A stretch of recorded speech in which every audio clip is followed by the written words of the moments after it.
Welcome back to the Outskirts podcast with Tanner and friends. We have another episode chock full of the spooky stuff. Mark is going to guide us through the haunted town of Old Spring, Texas, and as a star cast member of the Houston Ghost Tour team, who better qualified to do so? Friends, enjoy your tour, but please, listen passively, and remember, if you happen to hear any strange voices coming through the static on your speaker, do not engage. Even if you hear them saying things that could only possibly be relevant to you. Especially then, don't let them see you raise an eyebrow. Your sleep tonight may depend on it.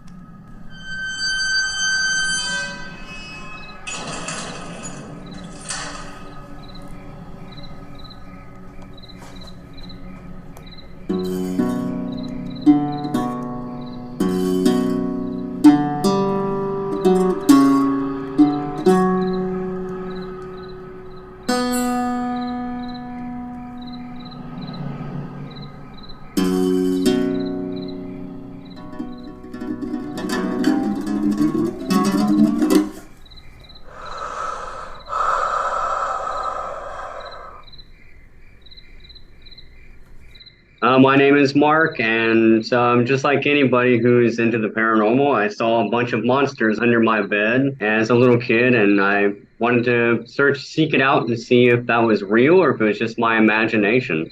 You know, it's just, even still, after investigating now for well over 10 years, I still don't have an answer. I'm kind of a skeptical believer, if you will. I've seen and heard things that you wouldn't believe. I think the first story that I have is one of the very first locations that I went to.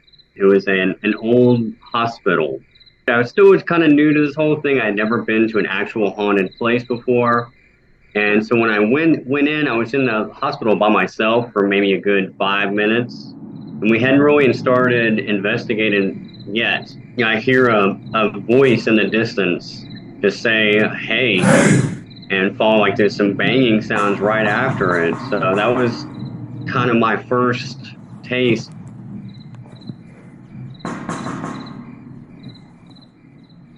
I think the most jarring thing really is hearing audible voices, seeing black figures and seeing, you know, actual ghosts is at the top. But for me, it's always been just hearing those voices, because it's like that can't be like a trick of the eye or something. You're actually hearing a voice talk to you. What are some of the things that they've said? There's a demonic entity at this house that we've been to this year, and the only thing that we could make out, other than just a bunch of noises, is it said "F them," and it was loud and clear. Are you hearing that real time, or is that like so? At that point, it was an audible voice, but we didn't hear that at the time. But we kept hearing, because we had our spirit box going at the time, so it was a very loud static. So we didn't catch it until after the fact. But the other things it was saying, so we couldn't make out what it was saying. It was just kind of more like hissing and strange noises. But the interesting thing to me about when you hear, at least in our experience, a lot of the voices we'll hear, even in EVP, are very simple. Generally, it's stuff like "hey" and "hi." You might get a name. We were at Old Lavaca County Jail not too long ago, and we were asking, you know, certain questions about the afterlife, and we heard the audible voice, and it almost sounded like patience. We just can't really understand what that response means. Could that have been a name? Could that have just been asking, telling us to be patient? We really don't know. I guess time will tell. Yeah. It begs the question, what are we waiting for, right? Be patient. Yeah. They're going to come through with a bigger reveal at some point. Maybe. I hope so. I mean, this is like one thing we've really tried to do in our most recent investigations is try and find out what it is like on the other side. Instead of just asking spirits to do random things like touch devices just to let us know they're here, you know, we want more answers as to what is happening, what do they see? What do they hear? What is the experience like on after you die? It sounds like you work as an investigator as Yes. well as a tour guide. Yeah, so what I do for Houston Ghost Tours, I take people on guided ghost hunts. So I do offer some history in Old Town Spring, but mostly what I do is take people out for actual ghost hunting. We bring all the devices, everything you see in, other YouTube and TV shows, and give people an experience, that most people won't get, and actually be able to have a conversation, with somebody that's passed on. How do you decide on those locations? Like you mentioned the one house that was haunted by a demonic entity. Was that a house that a family or somebody was living in and they So invited you to investigate? it's a known haunted location now that anybody who wants to visit can. It's called Haunted Hill House. It's in Mineral Wells, Texas. So if that's something people want to go do, they can. But when we're doing our hunts in Old Town Spring, we have about 4 to 5 different locations that we stop at. Unfortunately, since it's just an old town and it's after dark, most of these places are not going to be open anymore. So it's more of an outside experience. We chose the locations just based on the stories of what happened there. In Old Town Spring, there was a lot of murders. There was a lot of just nefarious things happening. And as well, there's also some kind of a darker energy that's kind of overwhelmed the town in a lot of ways, and it really opens up at night. There's a couple that was murdered for witnessing some of the townspeople and the law enforcement partaking in moonshine in 1929, so it was during Prohibition. And both of them were murdered for what they had seen, and they're still lingering on that property. That would be annoying to be killed by your townsfolk and the sheriff or whoever just because you walked up on a moonshine still or a speakeasy. And at that time, Old Town Spring was down to about 100 people, so it was a very small community. So we have to think that, especially how they were murdered, that the couple knew the people that were doing it, whether it was one person or multiple people, that no one was ever convicted of anything at that time. Yeah, that would make me mad. Yeah, so they just kind of linger around and they just like to talk. We never touched a drop.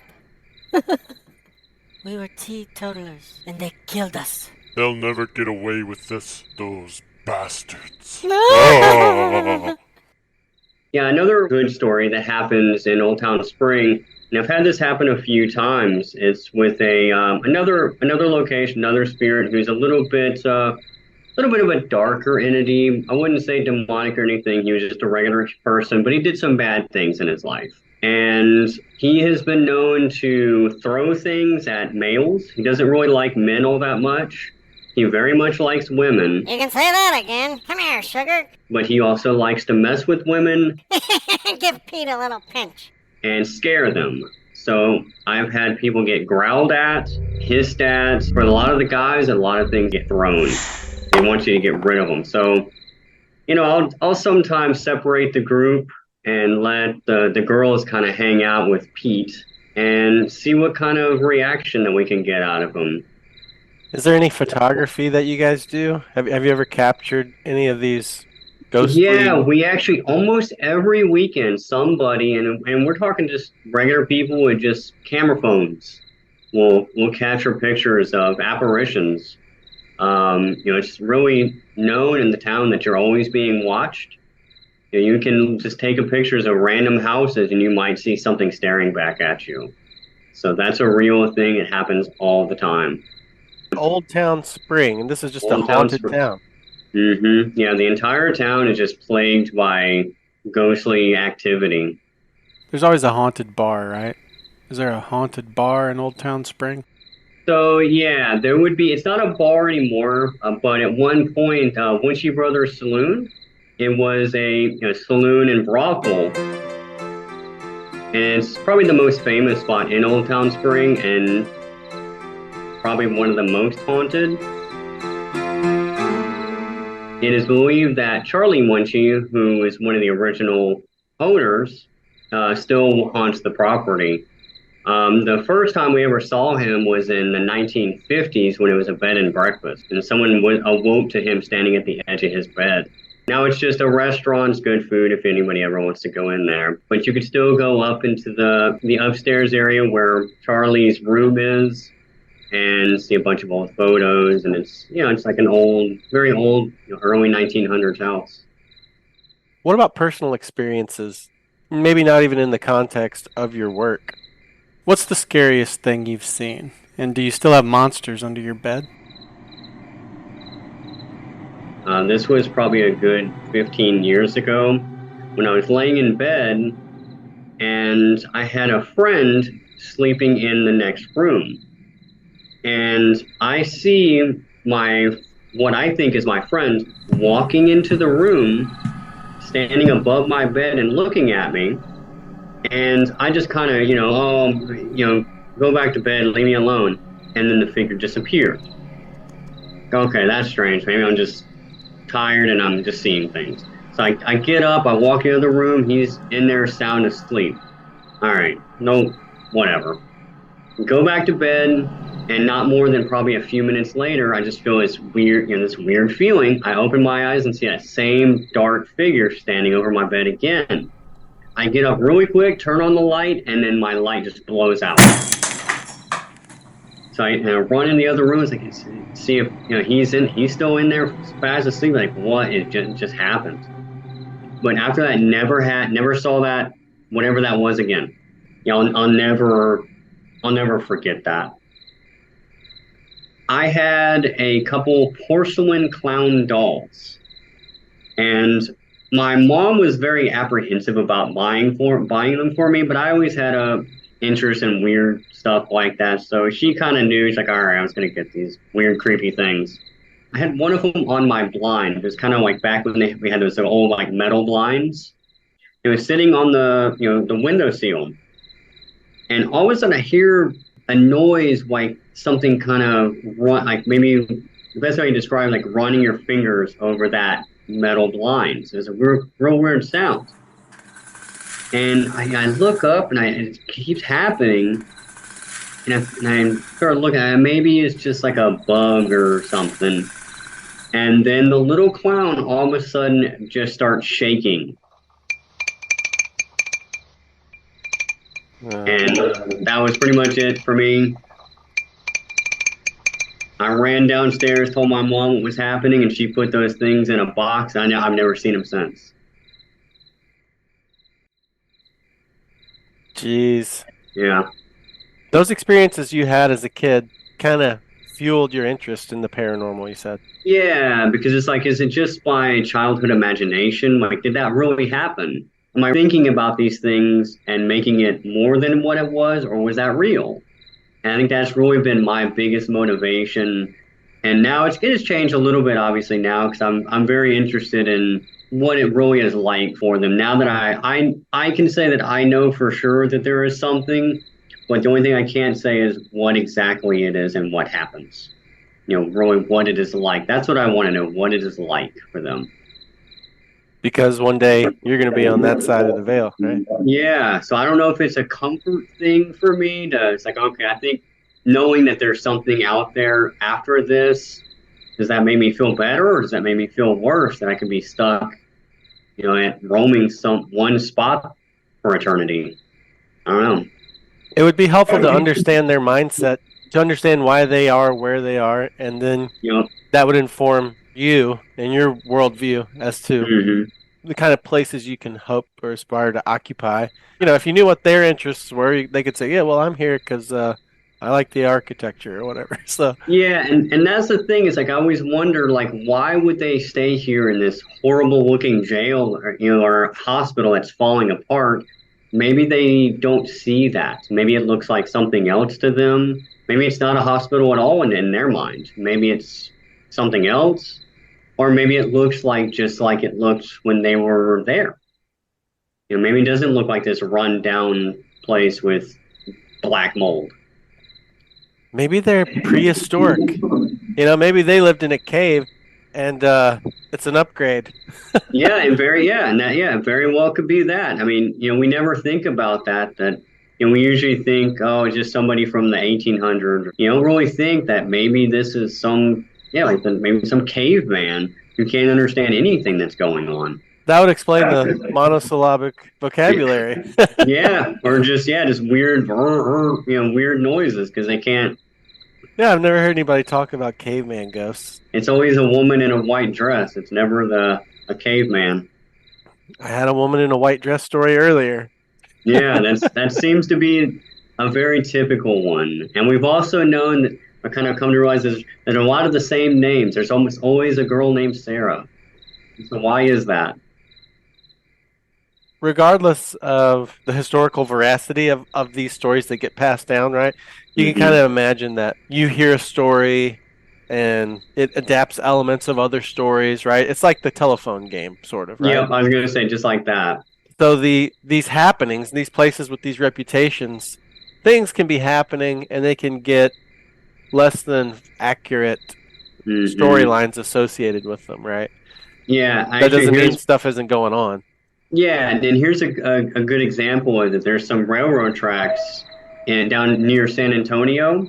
There was, I guess, some time ago that there was a bus accident and a bunch of kids got on the school bus, got hit by the train and all died. So the story was if you park your car right before the railroad tracks, that the kids would push your car over the railroad tracks. Now that story did happen, but it didn't happen there. It happened elsewhere. And what was weird about those railroad tracks is that it's an optical illusion. When you look at it, it appears that you're going up when you're actually going down. So when you put your car in neutral, you're just going downhill, but the optical illusion makes it look like you're going up and over. But how do you explain the handprints in the flour on the back of the truck? Okay, so you know this. So here's how so I know people go out there and they try and clean the car up. But the reality is, I think most of the time it's just your own handprints. You're just not getting all the oils.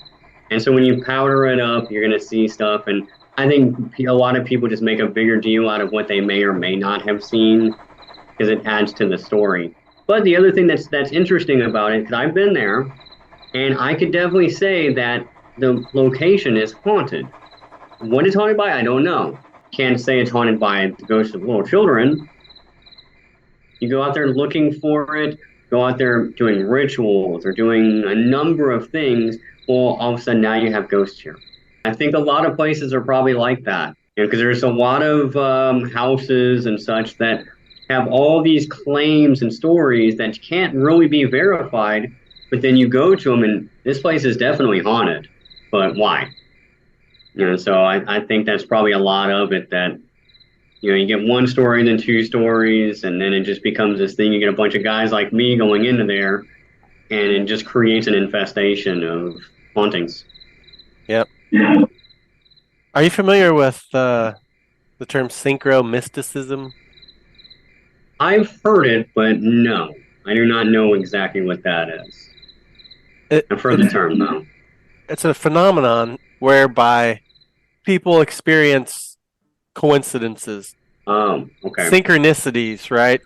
Generally within the framework of mystical topics such as the ones we're discussing tonight. For example, like you, amazingly, I have both a creepy clown story and a dark figure in my bedroom story from my childhood.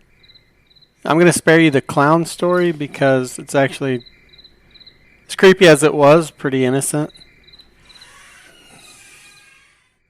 But I saw a shadow man when I was 12 years old. Yeah. This was before sleep paralysis was a thing. I don't know what year this would have been. Sometime in the mid-90s, early 90s probably. Laying on the floor. I was too scared to sleep on my bed.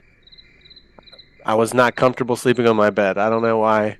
I wanted to sleep right in front of the doorway and for a quick escape. My house was really had some nasty vibes at that age. But anyway, I saw this little shadow man about 4 feet tall one night. I woke up, couldn't move. There's like this sound of hive of bees, and I can just see like this kind of gray and black. You know, like in the olden days when we had broadcast televisions and antennas, you turn to a station that doesn't pick up anything, and you get that fuzz, right? Yes. That was just kind of, there was like a cloud of that in my room, and I couldn't move. And I looked, my attention was just kind of drawn to the doorway, and I just saw this little head peek around. Super, just like black as your shirt is right now. The rest of the room, you know, there's some light filtered in through the windows, but you can just see this black, and it was so undefined. It was like a gingerbread shape almost, like. Right. And then it did that a few times, and I was like, oh crap. I was freaking out. I couldn't speak. I was like trying to scream for my mom. And then he just like flipped his whole body into the doorway and just started like step. Wow. It was horrifying. My mom actually was awakened, walked through the doorway, and I guess it just kind of dissipated. I just remember she knelt down by me, put her hand on me, and I just was like, boom, right back to sleep. And yeah, the next day I asked her about it. I was like, did you come in my room last night? Eating breakfast. She was like, yeah. I was like, thanks. Yeah, thanks. Yeah. You saved me. Horrifying. Wow. Yeah, that's scary. I guess that kind of forced me into a contemplation of these kind of things at a younger age. But even before that, I had a fascination with it, like most kids, right? Right. I think in my own life, I've experienced things, though, where once I start to entertain ideas, even fringe ideas, maybe even paranormal ideas, that they do kind of get a hold, and they find it's like a worm in your brain, you know? And it starts to worm its way into conversation with other people and technology even. The question is, did I cause that by my interest? Or is it acknowledging my interest in, is there something acting outside of myself? And see, that's kind of a lot of my thought process in people feeling like their homes are haunted. I think a lot of it is that it's a lot of coincidences potentially, and then they start feeling it, or somebody else tells them that your house is haunted, and now they believe it. Now everything that happens in the house is paranormal, and they just can't let that go. And a strange noise or something happens, and it's a paranormal happening, and that's just all they can, and that's it. Whether it's happening only in their minds or it's happening in reality, might be a thing to be avoided for certain people. But the draw seems irresistible, even for me sometimes. Speak of the devil and he appears, right? Well, I don't want him here, but what an affirmation that would be if I actually got to see him, Like, if he's real, then, all the other stuff I believe is real. But they also, like the brain kind of works in crazy ways where whether you want to see it or you don't want to see it, you're thinking about it, it could happen, it could appear to you. But is that just your mind creating it? Speaking of mind over matter, I see you have a Ouija board behind you. Yep. Oh yeah, one of my good friends makes these, so he gave me one. So do you use those? So yeah, yes and no. We enjoy having them, and we usually bring one on our investigations. If it feels right, we'll use it. But the interesting is most of the locations that we go to, the owners of these places just absolutely do not want us to use them. And that's why we end up I just bring it just in case. But if they tell us not to, obviously we're not going to do that. But we've tried it numerous times at different places, at home, at cemeteries. And to be honest with you, I have never once ever gotten it to actually work. Really? Okay. No. I personally think a lot of it is just people unknowingly manipulating, the planchette to make words. But that's just my opinion. Just because I've tried and, we're very serious about it. And so we know we're not moving it. And so it doesn't move. But maybe that could also be the problem, is that we're focusing too much on not moving it, and we can't get the spiritual energy to, I guess, perform. So that's another option. And it's not working for us because of that reason. We're not giving it enough maybe leeway or whatever to do what it wants. Well, maybe it's already got you, you know? Maybe it wants blood. Maybe. Yeah, we never thought about that. And it's probably not a bad idea to just give it some blood and see what happens. No, I think it's a horrible idea. I was joking. Oh no, see that's kind of what we do. We pride ourselves of doing all the things you're not supposed to do and kind of, stepping over those boundaries. And yeah, because I mean we're very fully, accepting of whatever might happen. No matter how scary it might be. I personally have had some what I believed were minor attacks after the fact. Nothing too wild, but just a bunch of strange occurrences after an investigation.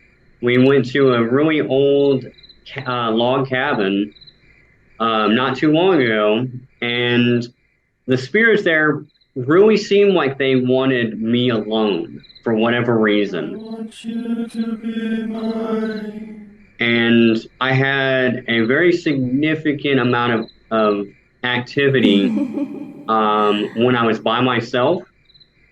And then the next day, I was trying to fix a table, and I was getting some super glue that we've used, dozens of times.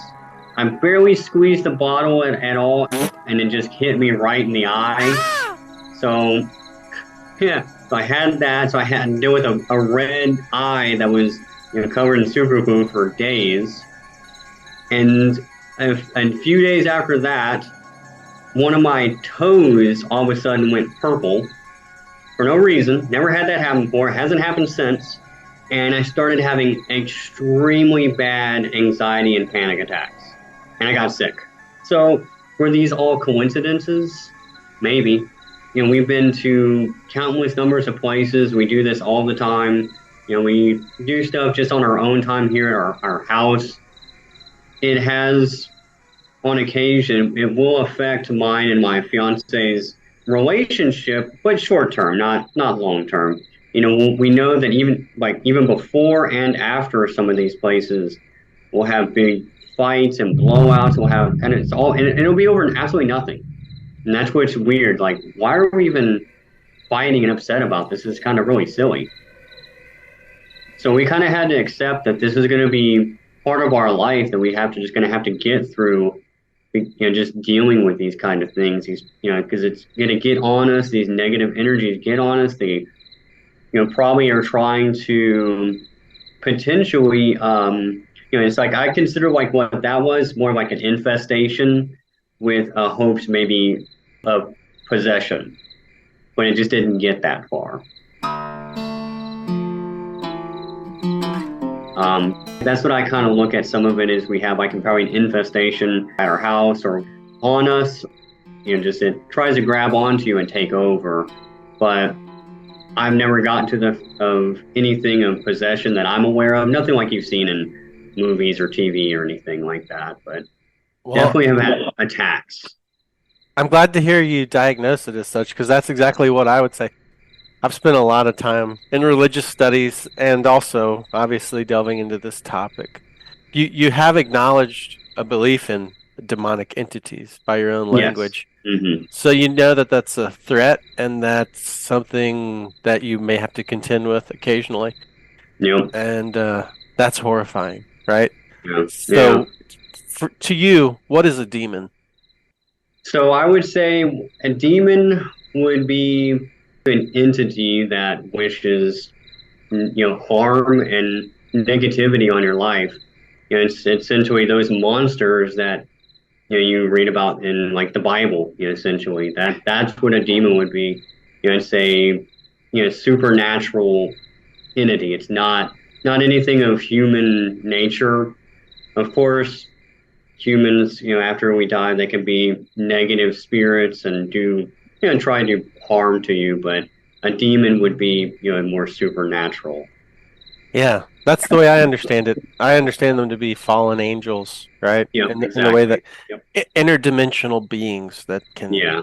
Mm-hmm. affect, they can have physical effects in this realm, Yep. and they seem to make their business our torment. Mm-hmm. Yeah, and wow, horrifying stuff. Yeah. But But, that's kind of what we live for. It so sounds weird, but the more you do this kind of stuff, you just kind of seem to like it more and more. It just becomes like an obsession.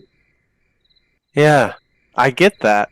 You know, it's a hunger for affirmation because who wouldn't want to know that there's life after death? And then Hmm. once you've had that affirmed or verified, then who wouldn't want to know more about what that life is going to be? And the demons are just kind of like the bandits along the road of discovery for you.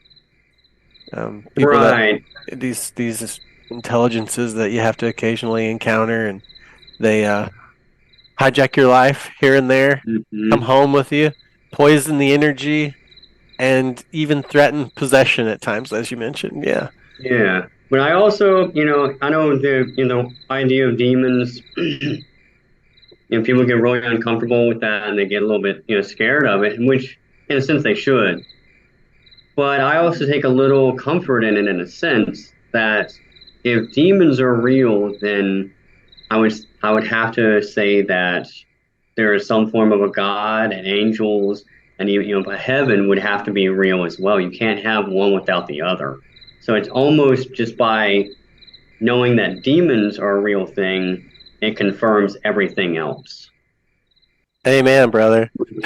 So, That's exactly my line. That's how I excuse my an unhealthy interest in delving into these hmm. topics. Is that I think it can be a light shedding experience. Maybe not advisable, but like for me, I didn't have a choice, and it sounds like neither did you. My first supernatural experience that I was cognitively aware of was an interaction with a demon. So yeah, Interesting. yeah, that little shadow man, he hated me. It was, we didn't speak, but he was there to do me harm. And Right. yeah, those things they change you when you Yeah, experience them. absolutely. It's good to hear you talk about the light as well. I always worry about friends I make, people who I know are spending a lot of time in this space. Good to see you leaning in that direction. Right. Yeah. I mean, because unfortunately, with mostly what we do, you encounter dark more than anything. The truth is, a lot of people, and it kind of goes based off of Christian belief that there are no actual human spirits roaming the earth. It would all be demons. These are all just demonic entities pretending to be Bob or Sam or whoever. And I've struggled with that, with personal, religious beliefs and what's happening, because that's the other thing. If there are human spirits out here, then it almost tells us that God and heaven isn't real, which is even more terrifying because there shouldn't be humans roaming the earth after death. They should all be somewhere else. So that makes it even a little bit more. If you want to go a little bit of a scarier route, there's that. Yeah, every time I hear about a ghost child, right? I'm like, what are you doing leaving this kid in this house, right? Yeah, So that's where exactly. it's easy for me to sympathize with the demon Hmm. imposter theory, right? Yeah. And I think in a lot of cases, and I've heard a lot of stories and done some reading where that's certainly the case. Demons Hmm. they do lie and Yeah. fabricate stories and fabricate identities. But Hmm. as far as earthbound human spirits, I think of a story in the Bible where Jesus' buddies were fishing one night and they see an apparition walking on the water towards the boat Hmm. and they freak out, as you would, right? They're like, a ghost! They literally said, it's a ghost. And as Jesus approached, he's like, no, I'm not a ghost. It's just me. I'm walking on water. What he didn't say was, you idiots, there's no such thing as ghosts. Yeah. He said, no, I'm not a ghost. I'm me. I just can walk on water. Yeah. So that's sort of a passive affirmation of Yep. ghosts. Yep. Um, And then the Catholics have a space for ghosts as well, for earthbound spirits. Mm-hmm. Different ones. There's so much doctrinal stuff going on there, but sort of like a purgatory maybe.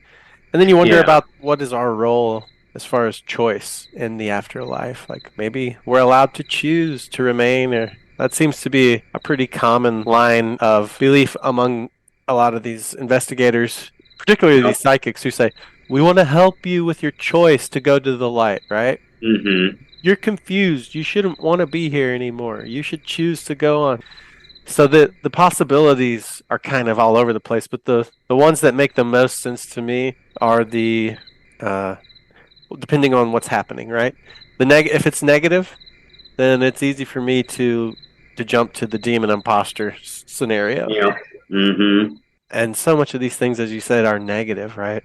And then if it's positive, I think I would limit how I would describe my beliefs about earthbound spirits would be they are permitted to come here and maybe comfort or pass messages on occasion. I think they are allowed to come back for certain reasons. God wills it. I don't know. But I think the ones that are here doing dirty deeds, those are the imposters. Imposters, yeah. Yeah, I mean, it does seem like, based on, what I've gathered that, it seems that family members and, past loved ones can come down and talk to you. Whether they're actually ghosts or not is kind of the question, because they're not always here. And then they come, see you for a bit, and then they're gone again. Yeah, I guess they fit in the category of ghosts for me. For example, I was listening to an exorcist describe how that at the close of every exorcism in the Catholic faith, which I am not Mm-hmm. Catholic, but I have a lot of respect for their tradition and rituals and stuff. Mm-hmm. I think it's cool. He was describing that Mary will often make herself seen by the person who's just been delivered from this demon, right? And what she'll say is, "It's over." And this is the spirit of a real woman who happened to give birth to the Son of God. But Jesus was very clear about her mortality, right? Before he went to be crucified, he looked at his best friend, John, and he said, "John, here's your new mom." And he said, "Mom, here's your new son." What he's saying is, you continue in the mortal world. I'm going off to do some other stuff, in short, right? He didn't really deify her. I think he did the opposite of that in that moment. Yeah. Continue on with your humanity. But anyway, if she actually is coming into the room with a message for the delivered, I would say that she's coming as a ghost from heaven, or as a Yeah. spirit. They recognize her as a woman, as she probably takes on the appearance of whatever they think she looks like, and she says, Right. "It's over," and then she goes back to heaven, presumably. Yeah, that makes a lot of sense. It's interesting, anyway. Yeah. I like talking about all these things in relation to one another because they are all interrelated. Spiritism, ghosts, religion, and Oh, yeah. investigations such as the ones you conduct. Do you think it's something that you'll ever want to maybe walk away from or turn down as far as how amplified it is in your life? I would think so. We're going pretty hard right now, so we're always investigating it. And I'm out in Old Town Spring pretty much every single weekend, year round. And so I got to think eventually this might take a toll. I mean, we're all going to get old one day. Am I really going to want to be out there at, 60, 70 years old trying to be in a haunted hospital? Probably not.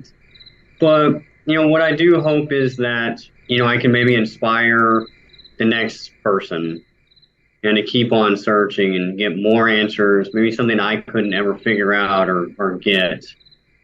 But I gotta imagine probably at some point it'll just hit us one day. It's like, you know what? I don't think we're gonna do this anymore. I hope you get the answers you're looking for sooner than later.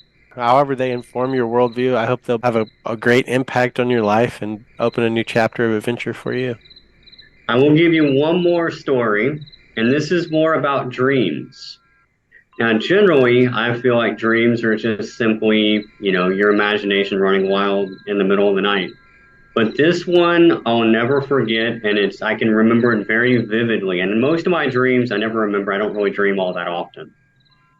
And this is a story I've only told a few close people. I've never told anybody that I really don't know. So you're going to get something new that really nobody knows about. I was about 12 years old, and one of my grandmothers died. This is the first time I had ever had a family member or anybody that I knew pass away. And so, of course, I'm very upset as a young kid. And within a few days, I have a dream where I'm going to her funeral. I see myself, at the funeral home. I'm about to walk up to her casket when she leans up out of the casket and just looks at me, and she tells me that I'm not dead. I just want to go home. I don't know for sure if that's real, but every dream I've ever had, I felt like that was her coming and comforting me and letting me know that she's okay. She's not really dead. I did an interview earlier today. I just have to tell you this. And one of the things that the lady was telling me about her, she has this notorious house, haunted house in Illinois. And she said, if it gives you goosebumps, it's true. That was one of her rules of thumb. Yeah. And I just got goosebumps. I did. Yeah, I got it. I get it every time. Anytime I've told anyone that I know about that story, so I got bad goosebumps just telling that story. So I take that as an affirmation that it was real. Yeah, I think it was. She just went home. Yep, just went home. That's so cool. Thank you for sharing that. Oh, you're welcome. It's been a real joy talking to you. Yeah, you too. Thank you. Maybe I get up to Spring some weekend with my wife, and we'll join you on one of your tours. Yeah, yep, yeah. Hit us up. Let us know. I'll take you on a private tour, just you and your wife. That'd be great. Why don't you inform the listeners and or viewers? I'm just now contemplating maybe putting this on YouTube. But Okay. How can they find you and get in touch with you, and what's your social media and all that? Yeah, so if you want, our personal team is Haunt Row TV, HAUNTROW TV, and we're on YouTube and Instagram. Instagram is a good way to, like, if you want to send us a message and talk directly, but if you just want to see our past investigations, then YouTube is the best way to go about it. You can see all of our long-form content on there. If you want to book with me to go and do a ghost hunt in Old Town Spring, HoustonGhostTours.com. Awesome. I haven't been to Old Town Spring. It sounds charming. It's very charming during the day, but at night it's a whole different story. I always suggest anybody that's going to come out, see you during the day, then come see me at night. That's a good plan. Okay, Mark. Thank you so much. Yep, thank you. All right. God bless you, buddy. Yep, you too.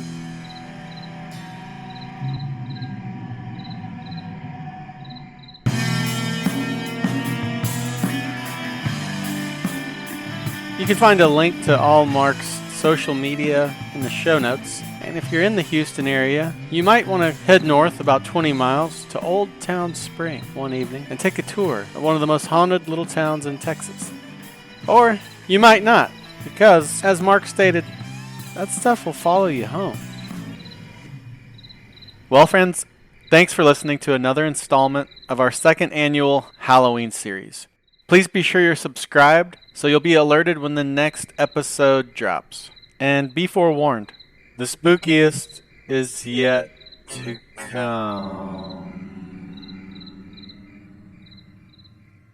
Cheers, friends.